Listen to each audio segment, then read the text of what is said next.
People always ask how I balance my family life with 400 shows a year. I'm just doing what I love with the people I love. It's my magic life.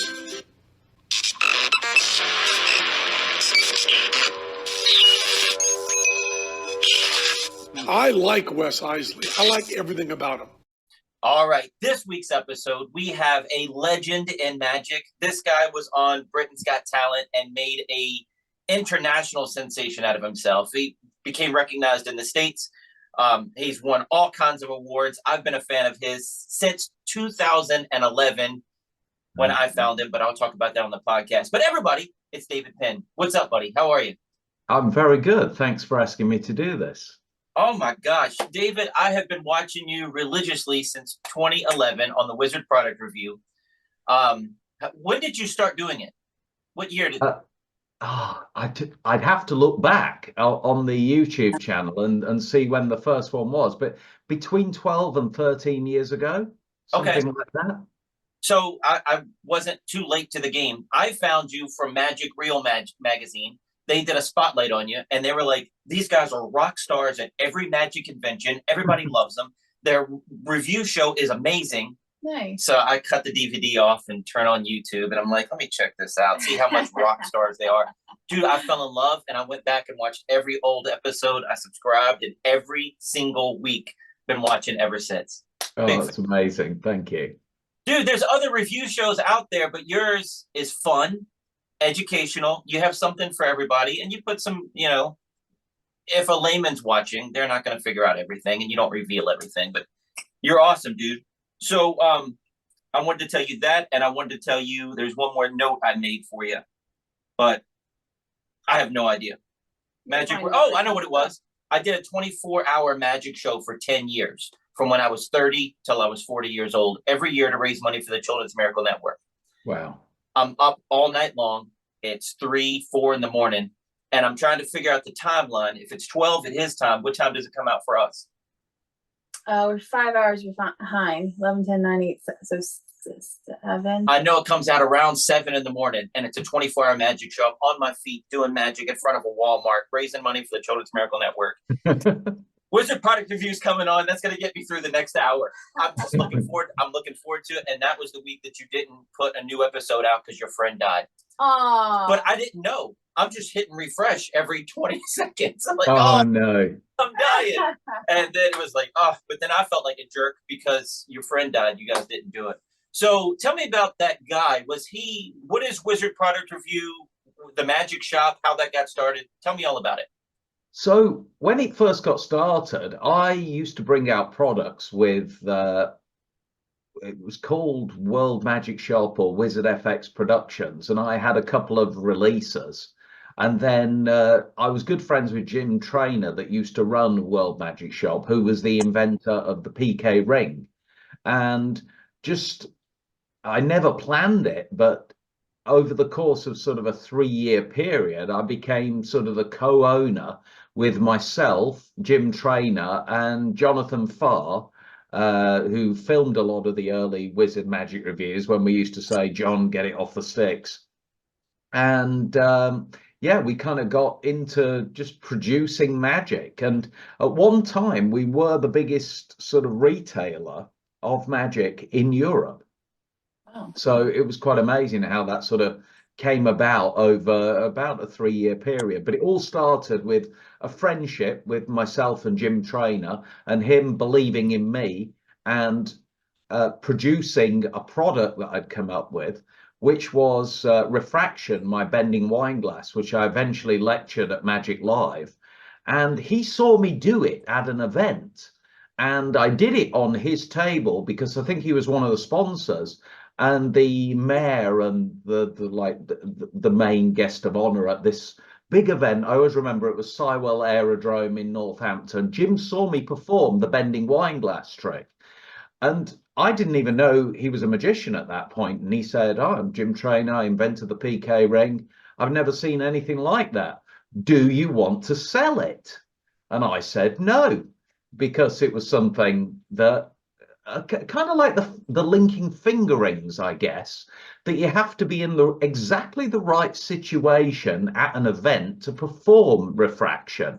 You know, like you can't do linking finger rings for three people, right? Even though you're borrowing three finger rings. Magicians know what I mean here. It's kind of like a situational effect. And I didn't think I wanted to sell it, but Jim kind of convinced me. And eventually we brought it out. We went over to Rodney Piper's House of Illusion in Spain. We had stage performances, close-up performances. We launched that product and it became one of the best selling products at World Magic Shop. And then after that, I came up with the original version of Coinvexed, a coin bending effect, and that sold really well. And I got more interested in actually sharing my ideas because they were being so well received by the magic community. And it was a combination of that and the opportunity to work with Jim and John on the business over the next few years that kind of meant it all came about. But nothing was planned, actually. It just happened. Wow. So was Jim the guy that passed away? That was the Yes. guy. Yeah. Yes. So what happened to John? Is John still in magic? Is he still part of everything? No, so when we decided to stop the retail of the Murphy's side of the business, or anybody that we were distributing their magic, and I just wanted to focus on my own products, John really was the person that took care of all that secondary side of the business.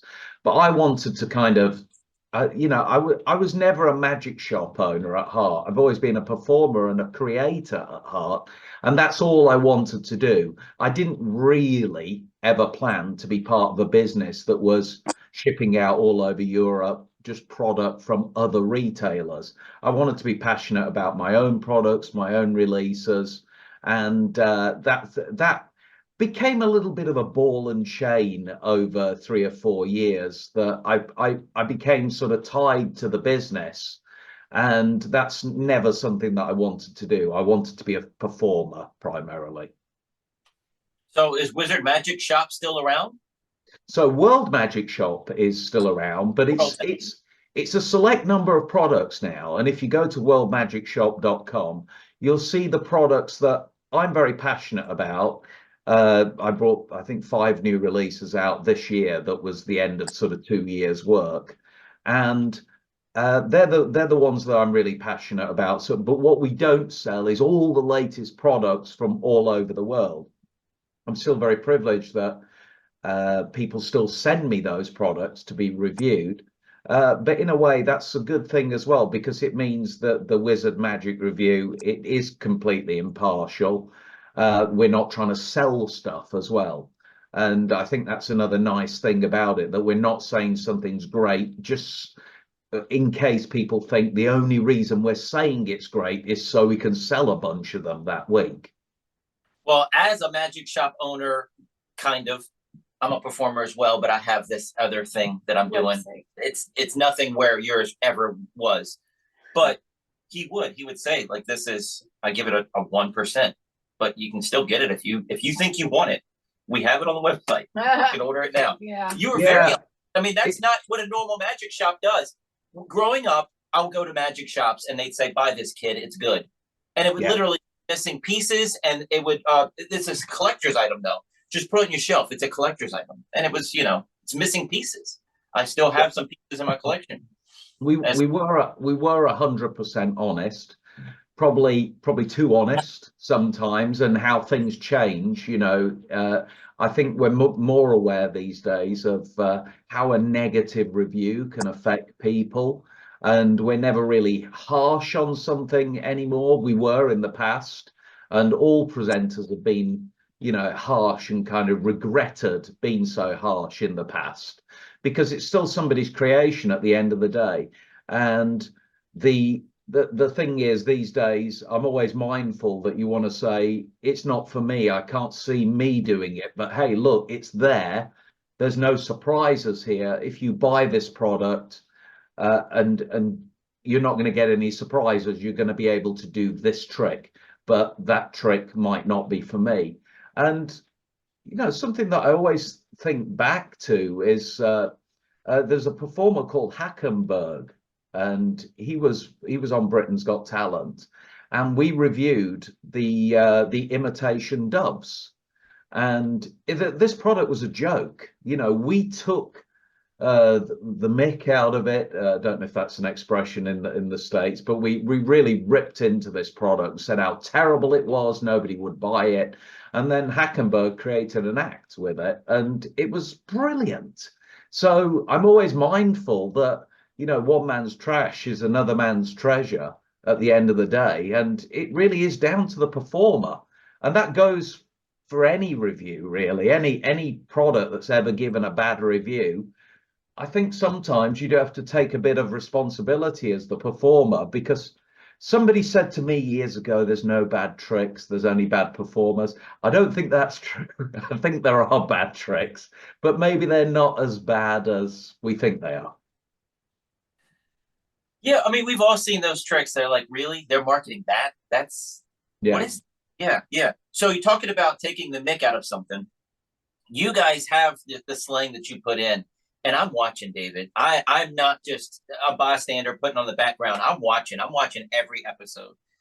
Residency. What is a residency? This is something I wanted to know. Like, if I have a contract at a restaurant and I'm there every single week, is that a residency? Or if you're at a resort 12 times a year, is that a residency? What do they call a residency over there? So I would say a residency is at least weekly or bi-weekly. It's not something that you do once a month. I could see how, you know, I've got friends that have got resident shows and they go to the same venue every month, or they're on the same ship every month. And I guess that is a residency. But when you hear us refer to it on the Wizard Magic Review, we're normally talking about a restaurant that you work in every week on a Wednesday night. So in the UK, I had one for about 10 years called the Chicago Rock Cafe in Northampton, and that kind of made me into the close-up performer that I am today. It was a really good in the trenches, working every week. I have a residency now, which is a bit more sort of high profile. I entertain all the sponsors and their guests at the Peterborough United football ground. And that's kind of like a sporting event where people come and have a dinner. But there are so many different sponsors, and it's hard to get into the sponsors lounge, which is limited, that it does revolve, and it's not the same people every week. And you have the opportunity to meet lots of corporate clients and obviously try out material, which is one of the great things about a residency. It's somewhere that you feel really relaxed. You know that your clients aren't too concerned. They're not watching your every move. They know you, they like you. So you feel more relaxed about trying more new material out. And that's a residency in the UK as far as we're concerned. But I realize how it can be defined so many different ways. It makes sense. And I just hear you guys say residency. They have a residency at this place and this place, and it doesn't sound like chain restaurants to me. So I'm like, what is that? What is that? But yeah, I had a restaurant for 15 years. I used to do 9 restaurants 6 days a week. I would try to come up with 2 new tricks every single week because there was return guests. Yeah. But something like that football gig you have where they're turning over and it's not the same people, you can really hone in stuff too. Restaurants are great. Yeah, I love it. So we have I always ask people how you got started in magic. I'm reading your bio. Your grandfather pulled a coin out from behind your ear. Same thing for me. I had a guy pull a coin out from behind my ear. You can make magic appear out of thin air. I want that job. And I just fell in love with magic. So tell me your story. It is pretty much the same. That's how I got interested in magic. How I became a professional is a slightly more interesting story. My granddad did show me a magic trick. That's how I got interested. It was a different time. He used to smoke in the house. He'd do a thing where he'd light a lighter and then make the flame vanish in his hand. Made a toy soldier disappear, and when I got home it was on the kitchen table because my mum and dad took the toy soldier home and acted as surprised as I was, that kind of thing. But how I became a professional, so I always wanted to be a professional magician. Even when I was at school, I was doing kids' parties when I was in sixth form, which is where I was studying for my A-levels in design and marketing. And I wanted to be a professional magician at heart, and I had a part-time job which was at Toys R Us, and I know you know Toys R Us. They're not around anymore. I think they're coming back to the UK either online or something. But I worked at Toys R Us, and uh, I was on the like management training program. I was a senior supervisor, but my heart was never in it. But my dad told me I had to have a proper job, and he was right. Really, he gave you a good grounding, but. I was asked to do, because I was still doing magic. A lady called Tina Mumford, who I'm still friends with now on Facebook, she booked me to do her sort of, I think, 18th or 19th birthday party at the theatre where she also had a part-time job.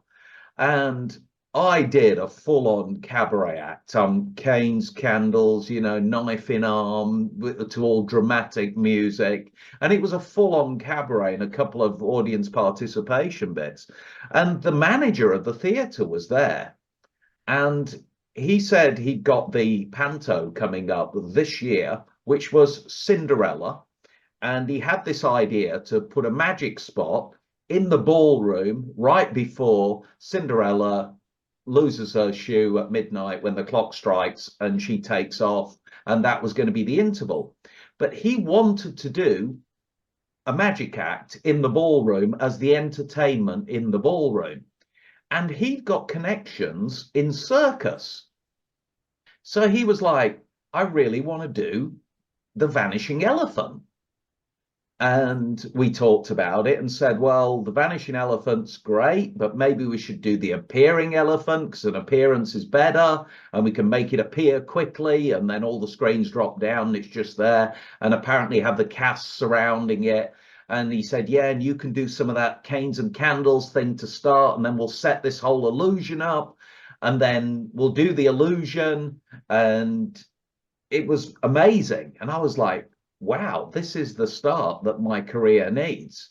And I went and had a chat with my dad, and I'm leaving work. I need to focus on this. I've got to go and meet with the set builders next week. We're building sets around this whole thing, and it's going to come off. I've got this job for Christmas that's going to launch me.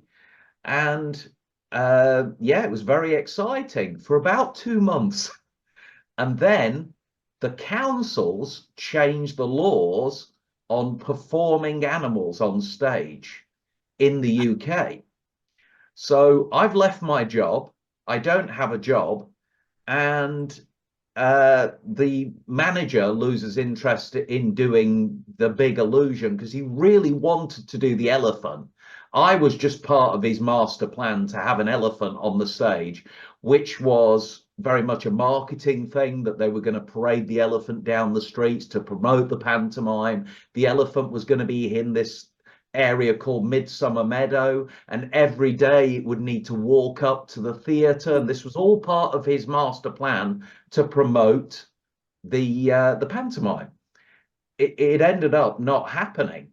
And I was like, right, I've got to get some more regular work. I was doing children's parties, and I focused more on high-end children's parties. And the year after, I won the UK Children's Entertainer of the Year. And that was then something that I went on to do more children's magic. Close-up was always of a big interest to me. I won the Magic Circle Close-Up Magician of the Year. And then I got cast in a few very exciting TV projects that were, quite, at a time when there wasn't that many TV channels in the UK. I was on ITV, BBC, Channel 4. So I was getting quite high-end bookings, really, for somebody in their early 20s. Wow, that's awesome. That is amazing. Yeah. That is amazing. So, so you're working at Toys R Us, and you're doing kids' birthday parties as well? Yes. Okay. Yeah. So you already have... And trying to get close-up bookings as well. I knew I wanted to be full-time, and I was always teetering on the edge of, do I leave? I was only staying there because I lived with my dad at the time, and I was trying to keep him happy. It wasn't worth the hassle of arguing with my dad. And really, If I'd have been sort of more self-sufficient, I had my own place, I'd have probably never even took that job. I'd have probably focused on the kids' party straight away, because I had the support of a local agency, All Sorts Entertainments. There, one of the guys, his wife used to run it. I'm still friends with the guy Royston now. His wife used to run the agency, and she used to book me for a lot of work. And it was funny, you know, as soon as I went full time and left the job, she took me more seriously, and I got more work from her. Whereas it was like I was never taken seriously as a pro while I had this other job. But as soon as I became full time, I got even more work, and it very easily and very quickly replaced that full time income from Toys R Us. Wow. So is your dad still around? No, no, he passed away during COVID. So he got to see your success on BGT and all of that. Yes. Yeah, it wasn't because of COVID, but it was a symptom of COVID, because he couldn't go into hospital, and he probably should have done. Yeah, yeah. Sorry, man. Sorry. I lost my dad when I was 25. He never got to see hardly anything. You know what I mean? When I was 25, I was doing restaurants. He was proud of that. He was proud of how much money I was making at kids' birthday parties, but he never got to see illusion shows, never got to see anything big. So God bless you, man. Are you still doing illusions?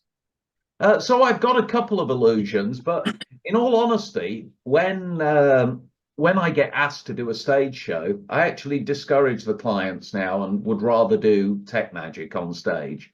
And I find, for me, it's working better for me. I think you've got to evolve as a performer. I think I always have, and I don't feel like the guy anymore that can cope with, you know, jumping into water tanks and that kind of thing. I feel more like, I guess, a funny businessman on stage, when that's the character I'm channeling when I perform.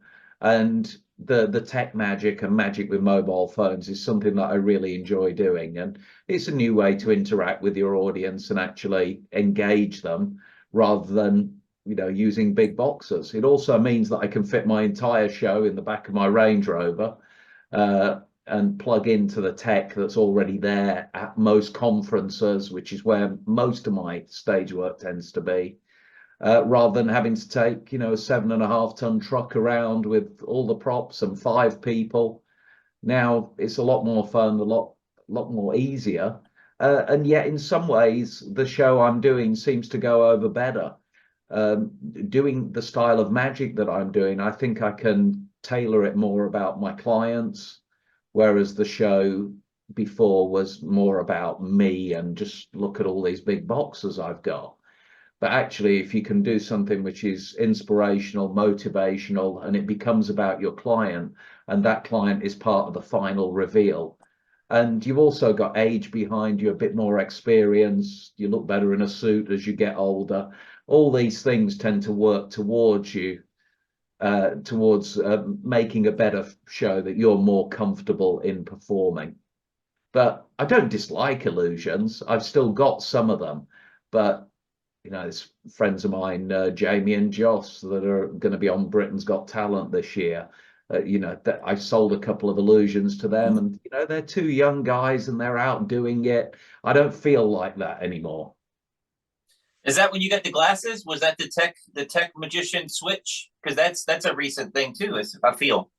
So yeah, I went for sort of, you know, that classic sort of geek big glasses look, which is why I did it.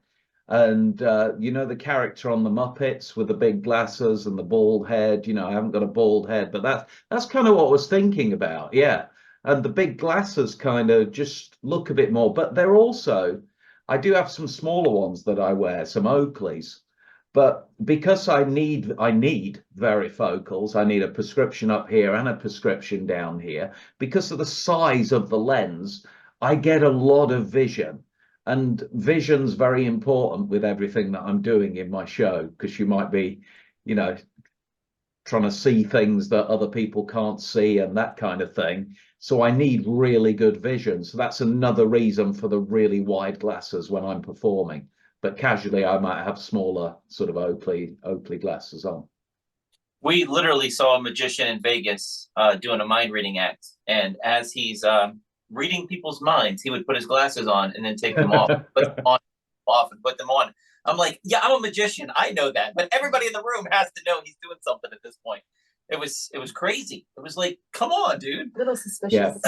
Yeah. So how much tech magic are you doing in your close up? Do you even carry cards anymore? It seems like you're doing all cell phone magic personally.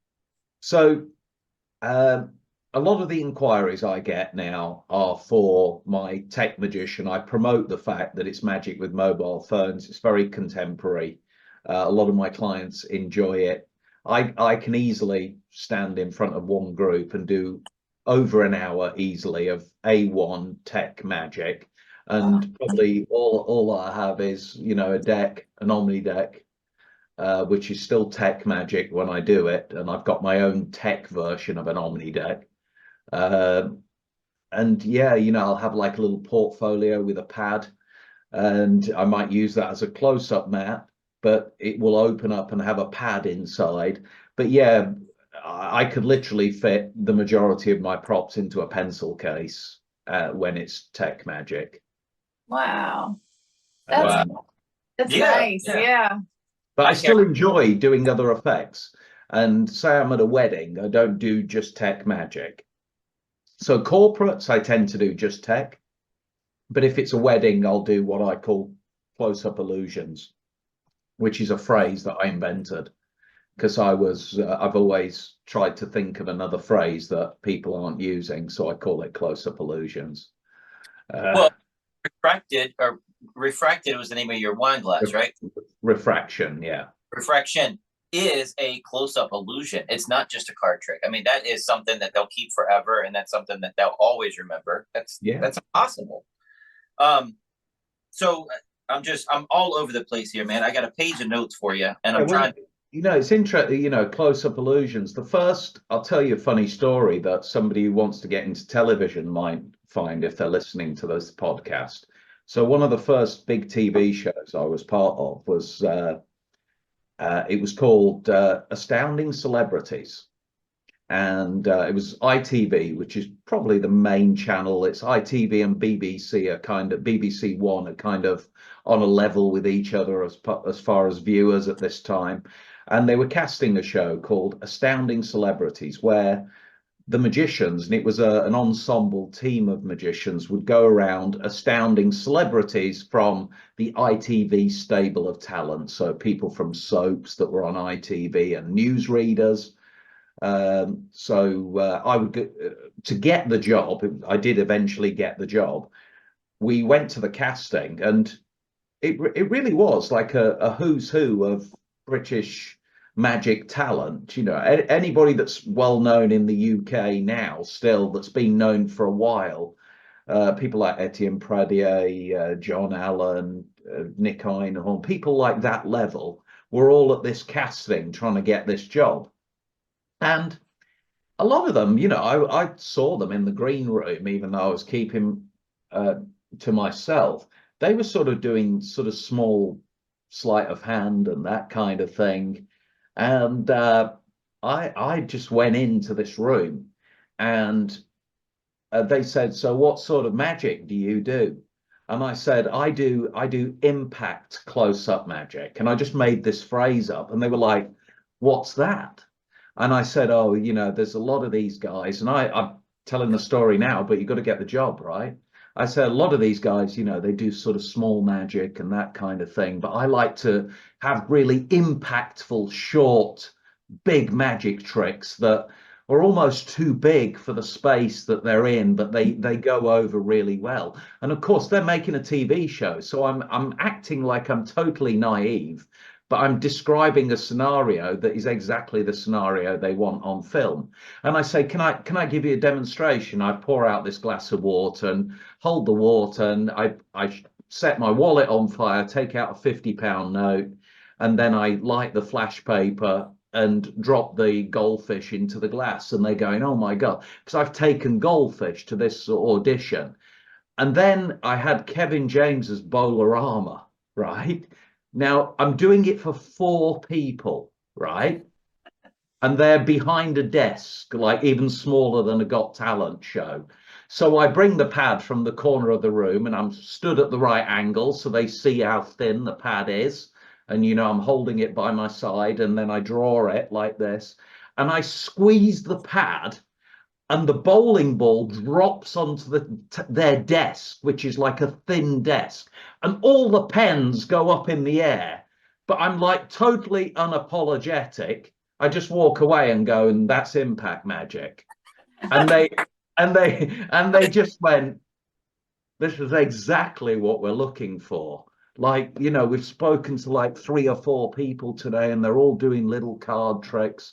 I said, oh yeah, I can do that too, but you need the big stuff on TV, and I've got and I start talking through all these concepts of like 20 different routines, and they sat talking to me, and they're like, well, yeah, we want you to start.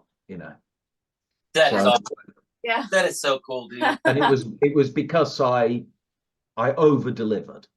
I didn't just go in and chat to them. I left them with like literally no choice. They felt when that bowling ball hit that thin desk and all the pens went up in the air, I had to be on that show.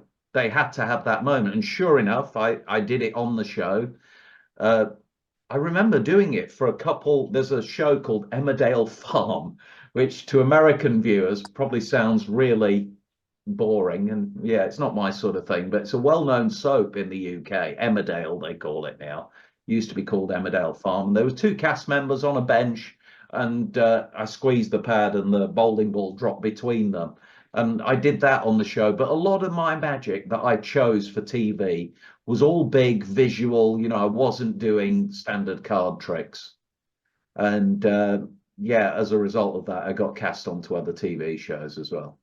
Wow. That's great. So you might know the story better than I do, but Max Malini would walk into a place and he'd, do a card stab and stab the table and find the card. And they're like, it's great, but this is like Louis the 14th's table. And he's like, you put a hole in it. You tell them Max Malini did that. That sounds like that sounds like what you did. Like there's a big dent in the table. Yeah, but David Penn did that. Yeah. That's awesome. Yeah. It's almost like if I'd have broken the table, it would have been an even better story. But that's what they want. They want that on TV. They want, you've got to go in. You've got to show them. You just got to go bang. This is what's going to happen. There are shows that, illusionists doing magic, they're like, could he die doing this? And could the celebrity die? And it's like, well, yeah, it's quite possible. We could have some really bad situations on camera. And, what you're really telling them is this is going to be great TV. But you have to really have your sort of wits about you as to what you're selling to them. And sometimes you're not selling magic tricks. You're selling, engaging content. Ideas, and you figure out the method later. You just brainstorm. That's just brainstorming. We'll figure that out later. How are we going to do that? I don't know. We'll figure it out later. But don't tell them that. Oh, I got notebooks at home. Right. That's awesome, dude.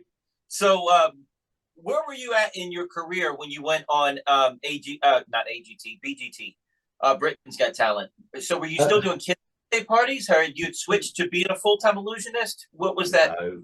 At that point, I already had over £100,000 worth of illusions, and I was very established and getting lots of corporate jobs as an illusionist.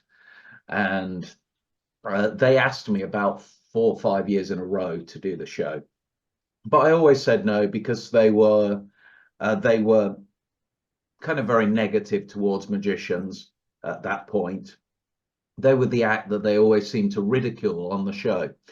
And then it just got to a point where I had a big change in my life that I thought, right, I was ready to reassess my whole life and kind of, I'm going to go for it and go and try it out. And I'm going to give, and my whole thing with it was I was going to give them no choice but to like it. And I threw a 12,000 pound illusion, a 1.5 minute spot, and it's still one of the best illusions ever created, Suspending that Animation by John Taylor. It's an amazing illusion. And I was on there with a friend of mine's daughter, Karen Tompkins, and we went on there as magic partners, because I was very conscious of the fact that it was starting to become a time where people weren't very accepting of a man being the sort of male star of a show and just torturing their assistant. It needed to be more of an equal footing in the act, and I was very aware of that. And we kind of created an act called David and Karen, even though it was the rest of the time it was David and assistants. But for BGT, we kind of reframed it as David and Karen, like a double act, to be more appealing to viewers watching and the TV as well. But yeah, I was already getting a lot of work. I'd won the British Magic Championships. I'd won the British Champion of Illusion. I was, getting a lot of work from corporate inquiries, a lot of illusions. I had the water tank already. I had the suspended animation, some fantastic illusions. I had an appearing helicopter. I was already doing that level of work. Wow. So we live in Virginia. In America, I have an RV pulling a trailer. I have 5 acres of property here. We have room. I feel like Europe is kind of like you guys are like New York. There's not much room. Where do you keep all this stuff? Did you have to rent a warehouse for all of that? So back then, I've got a big double garage, a big double garage.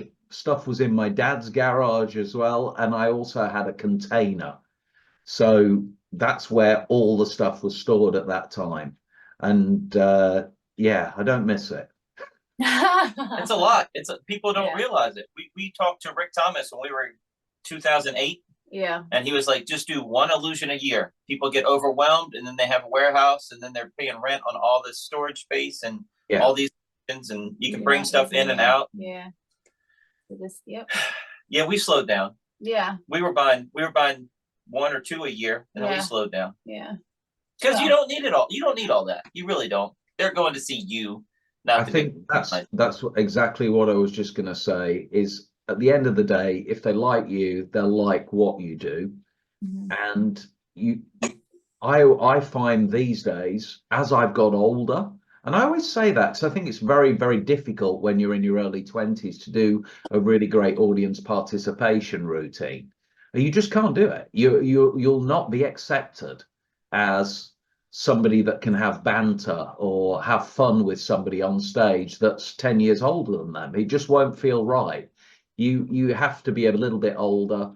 But now, when nearly every routine I perform has audience participation, and that's where shows become interesting, where you've got the sort of us and now, based on 30 years of experience. Like pretty much anything can happen on a stage, and we know we've got this flow diagram going on in our mind, haven't we, all the time, that we know where we start, we know where we want to get to, but you might go on a very strange journey and something crazy might start happening, but you know how to bring it back to that story. But it's that experience that I think people know about. Juan Tamariz, I forget what it's called, but he has like the lessons of magic, and he says about it, he said, I can't quite remember, it's a fantastic video, you should link to it underneath, but he says, I don't know how the audience know, but they know. And it's like, you know a trick, you know more about that trick than any other trick. You've spent hours refining this trick. And he said the audience shouldn't know, but they know. And he keeps saying it, and it's true. They don't know that you've done 30 years worth of shows, but they do know. And it's that makes the performance great. They really can sense the experience that you've got. So recently, past, I don't know, since COVID, our prices increased and we're doing less shows for more money, which is great. But for me, it's not, David, and other people don't understand it, because I need those reps. I like doing 400 shows a year. I like doing boom, boom, boom, boom, boom, keep going, because I can ad lib. If I have to think about the trick and have to think for even a split second what the next move is, I might miss an ad lib, or I might miss something. So putting new stuff in is it's nerve wracking, because not only do I have to hit those points, I have to be ready and flexible to go on that fluid Yeah. motion. You know what I'm talking about. But I tell other magician friends, and they're like, "What are you talking about? You're working less and making more. That's great." No, it's not. It's not. I still, yeah. I don't know. Does that make sense? Yeah, there's lots to be said for doing less and earning more. I don't really want to do more work, but I like doing more good quality work. I like I shouldn't say the word, but you know, you've got an FU fund in the bank that means you don't have to take every job. And when you've got your, I call it the FU fund, that you know, in my when I was in my 20s, I had to take every job because I got Right. bills to pay, mortgages to pay. Now I don't need to work, but that puts you in a very strong negotiating position. And when clients are trying to get you for the right money, then for you, then it makes it easier to ask for that money. It's a gamble, though, man. It's a gamble because I'll take any if they take my quote, and I'll take any show, even though I know it's going to be a train wreck. If they take my quote, I'm ready for it. But my boss here, she's like, "No, I don't think that's a good one." Yeah, she's more. But That's why he doesn't book the shows. there's a learning experience on every show, David, and I know there is. So I always remember something. A guy who's a lot smarter than me when it comes to marketing is a guy called Lee Warren, and he did a lecture for the Magic Circle. And I always remember one thing that he said, and it stuck with me for about 10 years since I saw this lecture. And he said, people want what they can't afford. wow, and Yeah. so Especially, Wes, especially women. that's They actually want what they can't afford. And it's true that if they've got a budget and say that budget is $1,000, but your quote is $1,500, they'll want it. Yeah. you taking notes over there. Uh-huh. Take notes. Take Taking notes. notes. She does all the booking. I don't even know. Yeah, and it's and sometimes you have to say no, and it's amazing how many times you say no because somebody's saying, well, we've got a budget, we can't move on the budget, and you say, well, it won't be David Penn, I'm sorry. Right. And sometimes you just got to have that confidence, and then they'll want it even more. That's awesome. That's awesome.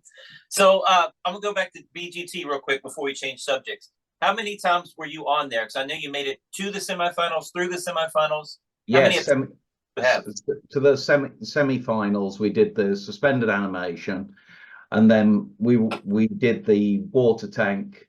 I wanted to do Clearly Impossible, but they made us do the water tank, which, you know, they control everything that you do. And then we were set. David Hasselhoff was the guest judge that year, and the producers really wanted to do the illusion that I pitched for the final. And I think, I couldn't say for sure, but I think the producers were a little bit disappointed that the judges on the night, because we were through in joint second place, but they put a lady through that was playing the electronic keyboard who was in like her 70s called Jean. And I think the producers really wanted us to go through to the final. In the final, we were going to make, we got a replica of the Knight Rider car, the Kit Knight Rider. So I'd been speaking with Shahid Malik that was consulting for me, and we'd spoken about the car appearance, and we were going to make the car appear.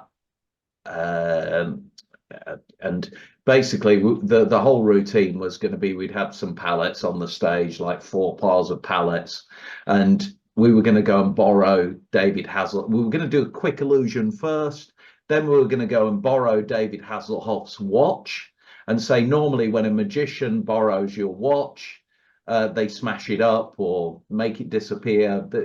I haven't thought about this script for years, but that was the concept of the routine. And then I was going to put the watch on, press the button on the watch and say, meet me at Britain's Got Talent, and then the kabuki was going to drop down, and then we were going to make Kit appear on stage.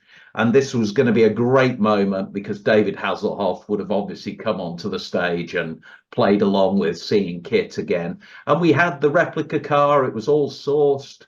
It was in a very small studio. They'd worked out how they were going to bring this car in and get it even on set by bringing it over the audience. And we talked about all the logistics involved, and we spent a lot of time planning it. And it was going to be brilliant, but yeah, Simon didn't want it.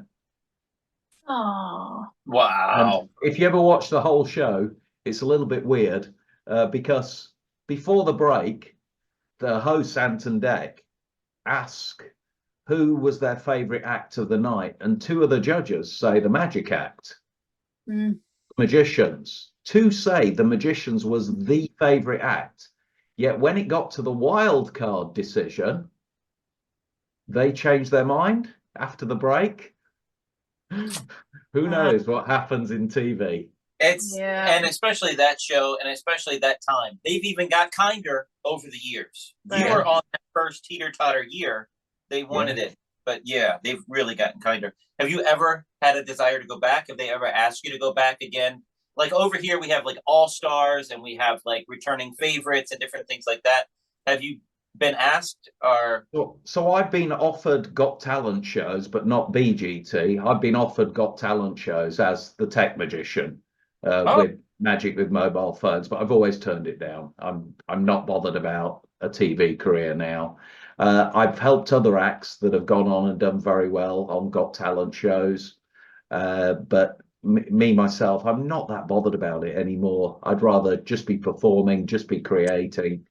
And I don't feel that TV can offer me anything that I haven't got already. That's awesome, man. That's awesome. Yeah, and I know you've worked behind the scenes. Do you like helping other people on the BGT type thing or Got Talent shows? Yeah, and on their normal shows as well. It's great, especially when you see like a concept that you come up with, like a whole concept for an act. Was in the finals of Ukraine's Got Talent right before the war started. James and Marina went on to Ukraine's Got Talent, and their opening audition was fantastic. And then I worked with them on their final spot, and it was great. It was on Christmas Day, and right after that final, I think they came second.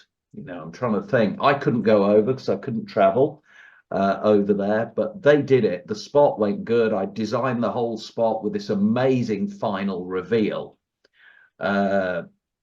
which was that they were going to be separated. So we'd taken inspiration from the Piddingtons, where the Piddingtons were very famous mind readers. They did this stunt. David Burglass, who was a friend of mine, he always spoke about the Piddingtons, and they did the stunt where somebody was on the ground, somebody was in an aeroplane, and they managed to do, sort of send the word over. And it was the distance that made it impressive. And I played with this concept for James and Marina, which you can see on their Mind to Mind website, mindtomind.live, I think it is. In the finals, Marina is backstage.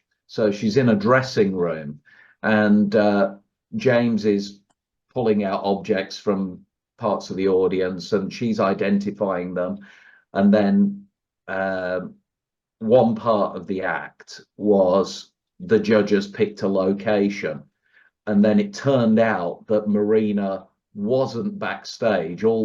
She came away from this set, and she was actually in the location where this very well recognizable landmark was in Ukraine. So you got this final reveal where you kind of thought, well, hang on, I thought all that stuff before was being done because she was only in the next room. It turns out she's 120 miles away.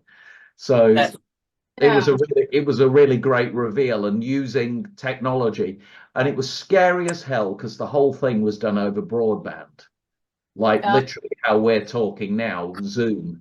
and they were worried about and it was a broadband over cell phone, and that was live television in Ukraine. And yeah, they did really well. They ended up getting so many TV offers. In fact, we were all going to go over there for quite a chunk of time to make a show about celebrities and getting inside the mind of celebrities and using celebrities from the Ukraine television network.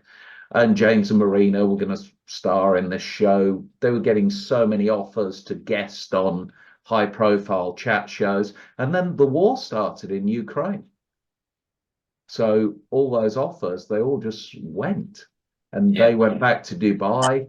And thankfully, they've got their amazing resident show now at the Burj Khalifa, which is incredible. You know, it's the first resident magic/mentalism show or magic show of any kind that's ever been in the Dubai area. And they've done that. And I feel like in the future, I think Dubai will attract more sort of resident shows. But James and Marina's the first to do it in the magic world. It's incredible. I imagine that'll be the new Vegas and give it another 10 years. Yeah. I mean, it's gotta be. Golly, there's so much I was asking. Yesterday I was watching your episode of the World Magic Shop Wizard Product Review, Wizard Magic Review now. The reveal was November, and it was fireworks. I just want to get back. I have no idea. In America, why do you have fireworks in November? Please explain that to me. This is the kind of stuff I think about, David. I'm watching the whole thing. I'm like, what does that mean? So the bonfire night, as we call it, firework night, but there's more fireworks than there are bonfires these days. But bonfire night harks back to the Guy Fawkes and trying to burn down the Houses of Parliament, and it all goes back to November the 5th. So it's celebrating this terrorist. Well, when you said fireworks, I'm like, it's not 4th of July. Wait a second. Oh, New Year's Eve. We have it over here, New Year's Eve fireworks, maybe. And it's literally Guy Fawkes night. Yes, it's literally the only thing that really happens in November. So, yeah, Paul's cold reading wasn't that great, to be honest with you. I was stuck on that point. That's all I was doing. So tell me about the whole cast and crew. We'll get back to the Wizard Product Review while we're on it. You started out with Craig, and then you had Sean, Wayne Fox. He comes and goes, and now it seems like it's just you and Paul. It's been me and Paul the last 2 weeks, and the week before that was Wayne. Paul lives in the same town as me. Wayne lives an hour and a half's drive away, and it's a difficult drive. So there's more logistics in getting Wayne to come along. And this week was meant to be Wayne's turn to come on the show. I try and alternate them, but he was just doing a show, like, you know, he had to turn me down for a gig with Harrods Aviation. So, you know, I became second best to Harrods Aviation. What an insult, right? A review show or get paid at a gig. I get it. Yeah. Well, you said last night, or when I watched it, it was last night. You said, do we want longer episodes or do we want to keep them short? And you were like, keep them short. I want them to go back weekly, man. I love you guys. I'm telling you, dude, that's my recommendation. It's harder for me because probably people don't realize, but that's the Wizard Magic Review. It's a full day's work. And the edit is about 4 hours for me because everything needs to be changed, all the B-roll, you know, and it's not just dropping it into position, it's sourcing it all. Like there was one part this week where we talked about the Young Magician of the Year at the Magic Circle. You know, that's probably like on film, it's probably, watching it on the show, it's probably less than 3 minutes. I spent nearly an hour editing that part of the Wizard Magic Review because I wanted to find all the photos, I wanted to find bits of footage and sourcing all that so it's got B-roll that goes over the top. I think that's what makes it a better show rather than just talking and the trailers playing or, And I think some people just talk and don't have any B-roll at all. But I know a lot of people now watch the show on their smart TVs, and it's nice to just hear our voices, but try and see what we're talking about at the same time. But all that makes it a lot harder to edit. And also, we don't want to be trying to find content for every single week.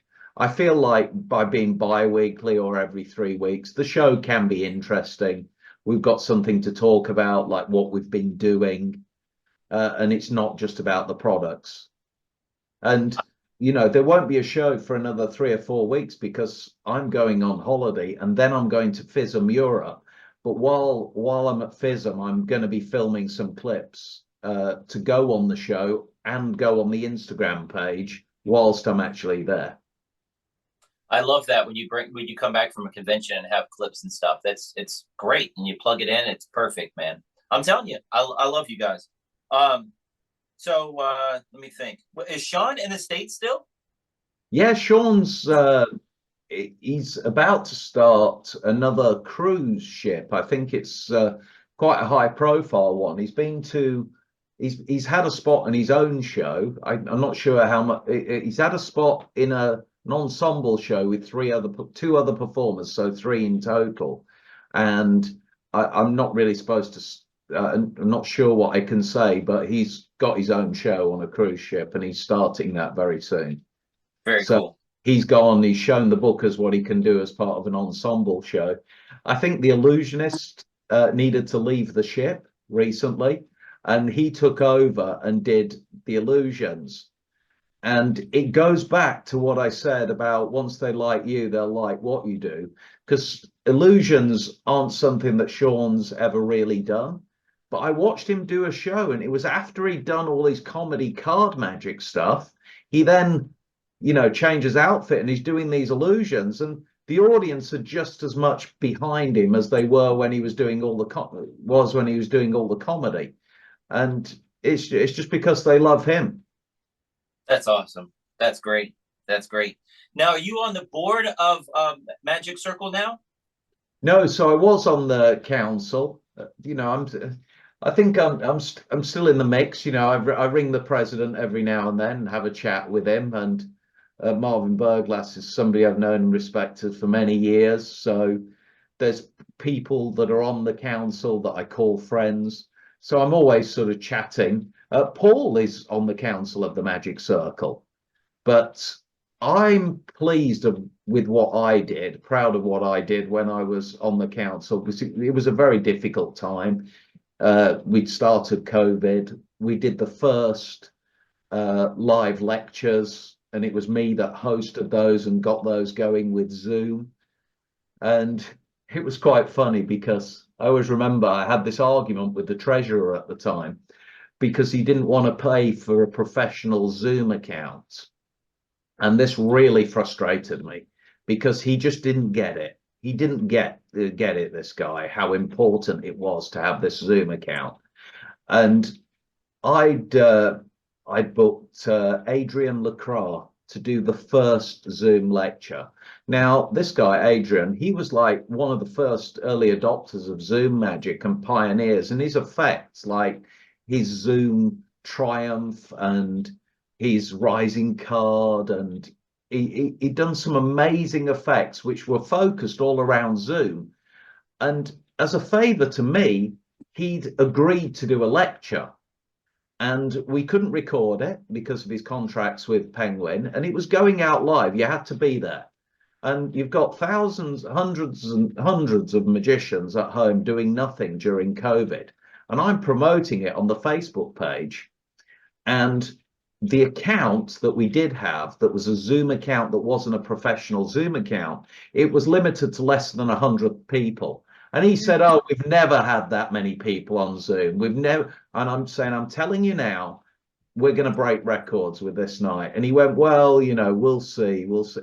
And the only way in the end he paid for the Zoom account, the treasurer, which is his job to look after the money, right, was I said to him, well, you can be the one that tells everybody when it gets to 100, you can be the ones telling them why they didn't get in. And all of a sudden he paid for it then. And on that night we had 268 people, and it's still to this day the most attended lecture of any Magic Circle event. Wow. That's Wow. awesome. How far are you from the Magic Circle? That's one of my bucket list places I want to visit someday. It's about an hour and 20 minutes by car. And if you go at a certain time of day, you can get straight in. It's like one straight road straight down into London, the Magic Circle. So it's quite good. Wow. And I have my local society as well, which I'm the patron of, which is the Northamptonshire Magicians Club. And that's the membership there. It's crazy. It's going up. It's gone up 20% in 1 year. And they're just about to celebrate their 100 years. And a lot of magic clubs are getting smaller and more intimate, whereas we're getting bigger. And people seem to be traveling from surrounding counties to come to our program of events. But there's a lot of lectures on, a lot of great things. So what do you think that is that's causing the growth? Because ours are struggling. Really, the everybody working so well on the committee together. We've got a great committee now. We're booking lectures, trying to get lectures that people don't normally see. So I've had like Scott Penrose lecture recently that's got like an orange tree and a psycho, and he restores automata, and he is a world-renowned expert on automata. And he did a lecture on Robert Houdin, and it was one of those lectures that you don't get to see very often. He was talking about the whole history and then demonstrating these effects. So that was my patron's lecture. And my patron's lecture is always something. I try to book something that you won't see at another magic club. And we've got quite a few events like that go on throughout the year. And I won't say lucky, because I've kind of got into these positions, but people like Mark Spellman, for example. Mark Spellman doesn't do lectures, but Mark Spellman owed me a favor. And I'll not say what the favor was, but I'll not say why he owed me the favor, but he was very grateful to me, Mark Spellman. And he said, oh, if something I can do. And I said, well, yeah, you could do a lecture for Northampton. And normally you wouldn't get Mark Spellman, Magician X, to do a lecture, but he came and did it. And I got Jamie Allen to do our dinner. Jamie Allen doesn't do Magic Club dinners. He's far too busy. But I've done things over the years because me and Jamie are great friends for years. And because I've met so many people in the magic world, and I've built friendships and really good relationships with people, I've been able to pull in those favors over the last couple of years. And the program of events we've had at Northampton, it really is incredible. And I think that's what's attracting people from surrounding areas as well. That's wild. That automata lecture, I would love to see that myself. Golly, that'd have been awesome. Yeah, it was amazing. So you have your mystery solved, Nesta boxes, all this other stuff that you have. Do you have a website where I can send everybody to get your new products? So it is worldmagicshop.com, but I'm taking a month off. There's no orders during February. I was thinking about Blackpool Magic Convention because I just booked that today. There's no orders during May.